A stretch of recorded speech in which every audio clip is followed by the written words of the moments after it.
Film की शुरुआत होती है सैम नाम के एक बंदे से जो ट्रेन में सफर कर रहा होता है। उसकी जिंदगी बिल्कुल भी ठीक नहीं चल रही होती। हर मोड़ पर उसे परेशानी का सामना करना पड़ता है। पता चलता है कि वो एक सुनसान रेगिस्तान जैसे शहर जा रहा है जहां उसे नई नौकरी शुरू करनी है। ट्रेन में वो अकेला बैठ के खाना खा रहा होता है और उसके सामने एक औरत बैठी होती है, साथ उसका बच्चा भी होता है। सैम उसके हालात देख के अपना खाना उसे दे देता है। अब जब वो स्टेशन पर उतरता है तो पूरी जगह खाली होती है। हालांकि कंपनी ने कहा था कि रिक नाम का एक बंदा होगा जो उसे लेने आएगा। सैम इधर उधर देखता है, फिर उसे कमरे में एक आदमी दिखाई देता है। सैम उससे बात करने की कोशिश करता है पर वो बंदा उसे इग्नोर कर देता है। सैम उससे पूछता है बाथरूम कहाँ है, तो वो बंदा बस इशारे से बता देता है। सैम को उस पर गुस्सा आता है पर वो चुप रहता है और वॉशरूम चला जाता है। फारिग होने के बाद बाहर से एक आदमी की आवाज आती है, जल्दी निकलो भाई, यहाँ पानी भी पैसों का है। असल में यही वो रिक है जो सैम को कंपनी तक पहुँचाने वाला है। सैम कहता है हो गया भाई, बस निकल रहा हूँ। अब दोनों गाड़ी में बैठते हैं और कंपनी की तरफ रवाना होते हैं। रास्ते में रिक बोलता है तुझे $300 देने होंगे ट्रैवल के। सैम चौंक के कहता है यार कंपनी ने तो कहा था $200। रिक गुस्से में कहता है अगर 300 दे सकता है तो ठीक, नहीं तो उतर जा। सैम सोचता है कि कोई दूसरा रास्ता तो है नहीं, तो वो मान जाता है। थोड़ी देर बाद गर्मी बहुत ज्यादा हो जाती है। सैम एसी ऑन करने की कोशिश करता है। रिक तुरंत गुस्से में कहता है हाथ मत लगाना एसी को वरना इंजन बैठ जाएगा। अचानक गाड़ी का टायर पंक्चर हो जाता है। रिक खुद कुछ नहीं करता और सैम से कहता है चल टायर तू बदल। सैम मजबूरी में टायर बदलने लगता है। इसी दौरान वो देखता है कि एक कुत्ता दूसरे कुत्ते को मार रहा होता है। ये देखकर सैम बहुत ज्यादा डर जाता है। रिक आता है और कहता है ओ भाई कांप क्यों रहा है, ये होता रहता है। फिर वो जख्मी कुत्ते को खुद मार देता है ताकि उसे और तकलीफ ना हो। सैम बड़ी मुश्किल से टायर बदलता है। फिर दोनों वापस गाड़ी में बैठते हैं। रात को फ्यूल भरने के लिए गाड़ी रोकते हैं और वहीं रात गुजारने का प्लान बनाते हैं। दोनों लकड़ियां जमा करते हैं, आग जलाते हैं। रिक पूछता है तू इतनी दूर कंपनी क्यों जा रहा है। सैम कहता है यार जिंदगी बहुत मुश्किल चल रही है, मैं चाहता हूँ किसी का मोहताज न बनूं और मुझे यकीन है कि उस कंपनी में मुझे कोई अच्छी जॉब मिल जाएगी। रिक कहता है तू एक अच्छा इंसान है लेकिन जिस जगह तू जा रहा है ना वहाँ सब खून चूस लेते हैं, सीधा बंदा वहाँ बचता नहीं। सैम कहता है चलो देखते हैं क्या होता है। अगले दिन फिर सफर शुरू होता है। अब सैम ड्राइव कर रहा होता है। रिक सो जाता है। गर्मी ज्यादा होने की वजह से सैम चुपके से एसी ऑन कर देता है। थोड़ी देर बाद इंजन बैठ जाता है। रिक जाग जाता है और सैम पर गुस्सा हो जाता है, ओ भाई मैंने तुझे कहा था ना एसी को मत छेड़। वो गुस्से से गाड़ी से बाहर निकल जाता है। सैम भी उतरता है और रिक से माफी मांगता है।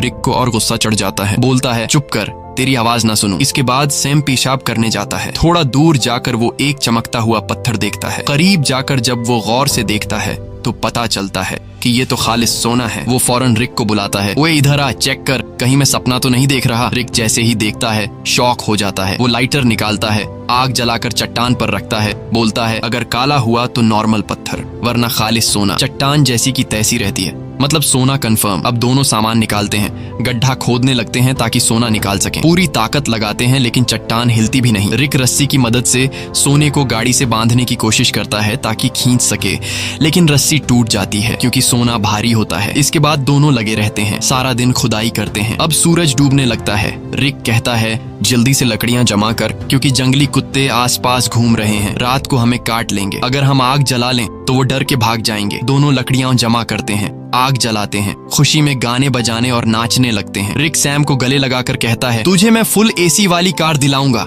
रात को वो लोग बैठकर प्लान बनाते हैं। रिक कहता है ये सोने की चट्टान बहुत बड़ी है, अगर हम महीनों भी खुदाई करते रहें तब भी इसे नहीं निकाल पाएंगे, इसलिए अब एक आदमी यहाँ चट्टान के पास रहेगा और दूसरा जाकर खुदाई की मशीन लेकर आएगा। सैम कहता है भाई तू जाकर ले आ, मैं चट्टान का ध्यान रखूंगा। रिक कहता है नहीं भाई तू जा, मैं चट्टान के पास बैठूंगा, ये रेगिस्तान है, हर तरफ जंगली जानवर हैं, तू ये बर्दाश्त नहीं कर पाएगा। सैम कहता है कोई बात नहीं, तू मेरी टेंशन मत ले, मैं सरवाइव कर लूंगा, तू वैसे भी चोर है, हो सकता है तू सोना लेकर भाग जाए, तुझ पे कैसे भरोसा करूं। रिक कहता है ठीक है भाई मैं जाता हूँ, तू सोने का ध्यान रखना। अगले दिन वो लोग राशन बांटते हैं। रिक सैम को एक सैटेलाइट फोन देता है ताकि दोनों आपस में कांटेक्ट में रहे। रिक कहता है मेरे एक दोस्त के पास खुदाई की मशीन है, वही लाऊंगा, बस दुआ कर गाड़ी रास्ते में खराब ना हो, मुझे वापस आने में 5 दिन लग सकते हैं। और फिर वह चला जाता है। सैम सोने पर मिट्टी डाल देता है ताकि अगर कोई इधर से गुजरे तो सोने को देख न सके। वो एक छोटा सा टेंट भी लगा लेता है चट्टान के पास और अपना सारा सामान उसके अंदर रख देता है। सूरज डूबने से पहले वो लकड़ियां इकट्ठा करता है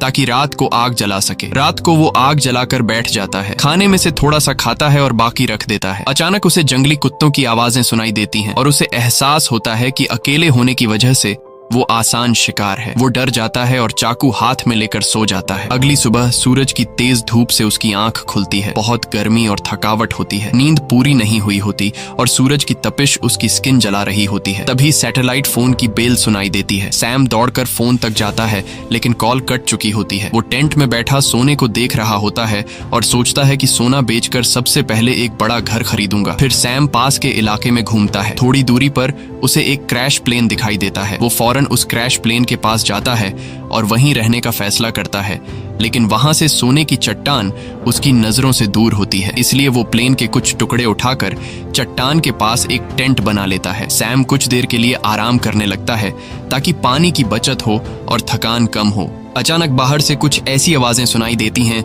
जैसे कोई सोने की चट्टान चोरी कर रहा हो। वो बाहर निकलता है लेकिन कुछ नहीं होता। चट्टान वैसे की वैसे होती है। वो चट्टान के पास बैठ जाता है। तभी उसे एक आइडिया आता है कि क्यों न चट्टान से एक सोने का टुकड़ा काट लिया जाए। सैम पत्थर उठाकर सोने को तोड़ने लगता है और वो सोने का एक बड़ा सा टुकड़ा तोड़ने में कामयाब हो जाता है और उस पर से मिट्टी साफ कर अपने पास रख लेता है। इसी दौरान रिक की कॉल आती है। सैम बोलता है, ओ भाई तू है कहाँ? सूरज ने मेरा हाल बुरा कर दिया है। रिक कहता है, यार इंजन खराब हो गया है, थोड़ा लेट हो जाऊंगा। सैम कहता है, जल्दी कर, प्यास से मर जाऊंगा। रिक कहता है, मुझे आने में थोड़े दिन और लगेंगे, और फोन काट देता है। रात को सैम आग के सामने बैठा होता है तो कुत्ते चारों तरफ से आवाजें निकालने लगते हैं। सैम को डर लगता है कि कहीं सब कुत्ते एक साथ हमला न कर दें। वो हाथ में जलती हुई लकड़ी पकड़ लेता है ताकि कुत्ते भाग जाएं। वो रात भर कुत्तों के डर से जागा रहता है। सुबह होती है। वो सोना चाहता है लेकिन सूरज ने उसकी खाल जला दी होती है। दर्द से वो सो नहीं पाता। वो पानी पीने जाता है लेकिन पानी भी बहुत कम बचा होता है। इतने में वो देखता है कि एक सांप उसकी तरफ आ रहा है। वो उसे मारने की कोशिश करता है ताकि खा सके, क्योंकि खाना भी लगभग खत्म हो चुका होता है। लेकिन सांप को मारते वक्त पानी की बोतल गिर जाती है और बस थोड़ा सा पानी बचता है। फिर वो दोबारा प्लेन वाले एरिया में जाता है। उम्मीद करता है कि शायद कुछ खाने पीने को मिल जाए। तभी वो देखता है कि दूर से एक इंसान आ रहा है। वो फौरन अंदर जाकर प्लेन में छुप जाता है, लेकिन वो इंसान प्लेन के पास आ जाता है और सैम को बाहर आने को कहता है। करीब आकर पता चलता है कि वो तो एक लड़की है जो उससे बात करना चाहती है, लेकिन सैम उससे बात करने को तैयार नहीं होता। लड़की पूछती है, तुम यहाँ बैठकर क्या कर रहे हो और यही जगह क्यों चुनी? सैम कुछ नहीं कहता, बस चुप रहता है। थोड़ी देर बाद सैम लड़की से कहता है कि वो इस प्लेन में रह सकती है और खुद वहां से चला जाता है। लड़की कहती है, तुम मुझसे कुछ छुपा रहे हो। वो सैम के पीछे पीछे चलने लगती है और उसके साथ कैंप तक पहुंच जाती है। वो बार बार सैम से पूछती है, तुम यहाँ कैसे पहुंचे? अब सैम घबरा जाता है। वो सोचता है, इससे पहले कि ये सोना देख ले, किसी तरह इसे यहाँ से भगा दूं। सैम लड़की से कहता है, क्यों आई हो मेरे पीछे? यहाँ तुम्हारी कोई जरूरत नहीं है, तुम्हें यहाँ से चले जाना चाहिए। लड़की कहती है, मैं तब तक नहीं जाऊंगी जब तक ये ना पता चल जाए कि तुम मुझे यहाँ से भगाने की कोशिश क्यों कर रहे हो। जरूर तुम मुझसे कोई राज छुपा रहे हो। उसी वक्त उसकी नजर सोने पर पड़ती है। वो कहती है, अच्छा तो ये बात है, पूरे सोने के मालिक बन बैठे हो, ये सारा खजाना अकेले ले जाओगे? अब मेरी बात सुन, मैं तब तक यहाँ से नहीं जाऊंगी जब तक इसमें से मुझे आधा हिस्सा नहीं मिलेगा। सैम को गुस्सा आ जाता है। वो डंडा उठाता है और सीधे उसके सिर पर मारता है। लड़की वहीं मर जाती है। सैम सदमे में आ जाता है। उसे यकीन नहीं होता कि उसने लालच में आकर किसी को मार डाला। फिर खुद को संभालता है, उसकी सारी कीमती चीजें उठाता है, एक गड्ढा खोदता है और उसकी लाश को दफन कर देता है। कुछ देर बाद वो देखता है कि एक कुत्ता आकर उस गड्ढे से लाश निकालने की कोशिश कर रहा है। सैम भाग कर आता है, कुत्ते को हटाता है, लाश बाहर निकालता है और आग लगा के बॉडी को जला देता है। अगले दिन उसकी आंख फोन की घंटी से खुलती है। सैम रिक से कहता है, ओ भाई तू कहाँ है? भूख से मेरी जान निकल रही है, अगर तू जल्दी नहीं आया तो मैं भूख और प्यास से मर जाऊंगा। रिक कहता है, सॉरी यार, मुझे पता है तू बहुत तकलीफ में है, मैं जल्दी आ रहा हूँ, बस ये जो खुदाई वाली मशीन है बहुत स्लो है, थोड़ा टाइम और लगेगा। सैम परेशान हो जाता है। भूख प्यास से उसकी हालत खराब है, ऊपर से डर कि कोई जंगली जानवर हमला न कर दे। कुछ देर बाद वो देखता है कि एक गाड़ी सड़क से जा रही है। वो सोचता है, क्यों ना सोने का एक टुकड़ा लेकर यहाँ से निकल जाऊं, लेकिन ज्यादा सोने की लालच ने उसे रोक लिया। वो चाहता तो सोने का एक टुकड़ा लेकर जा सकता था जिससे उसकी जिंदगी बदल सकती थी, लेकिन ज्यादा की चाह ने उसे यहीं रुकवा दिया। सैम शाम से पहले रात के लिए लकड़ियां इकट्ठा करता है, लेकिन अचानक एक बहुत तेज रेतीला तूफान आता है। वो टेंट की तरफ भागता है, लेकिन तूफान उसका टेंट उड़ा देता है। सैम जान बचाने के लिए इधर उधर भागता है, लेकिन तभी एक पेड़ उस पर गिर जाता है। तूफान रुकने के बाद सैम खुद को मिट्टी में दबा हुआ पाता है और एक लकड़ी का टुकड़ा उसके पेट के आर पार निकला होता है। पर सैम के मन में सोने की लालच इतनी भर चुकी थी कि वो पेट से लकड़ी निकालने के बजाय सीधे सोने की जगह की ओर जाता है। वो चारों तरफ सोने को ढूंढता है और आखिरकार एक टुकड़ा मिल ही जाता है। सैम खुशी से झूम उठता है। फिर वो अपने पेट से लकड़ी निकालता है और जख्म से बहुत खून निकलने लगता है। वो कपड़े का टुकड़ा लेकर जख्म बांधता है, लेकिन खून रुकता नहीं। मजबूरी में वो आग जलाकर एक डिब्बे का टुकड़ा गर्म करता है और जख्म पर लगाता है। इससे सैम को इतनी तकलीफ होती है कि वो बेहोश हो जाता है। थोड़ी देर बाद होश आता है। उसे हर तरफ वही लड़की दिखती है जिसे उसने मारा था। अब उसका दिमाग घूमने लगता है। उसे समझ नहीं आता कि ये सच है या फिर वहम। तभी फोन बजता है। रिक कॉल करता है। सैम चिल्लाता है, यार वो लड़की हर तरफ दिख रही है। रिक बोलता है, कौन सी लड़की? देख, किसी को सोने के बारे में पता न चले।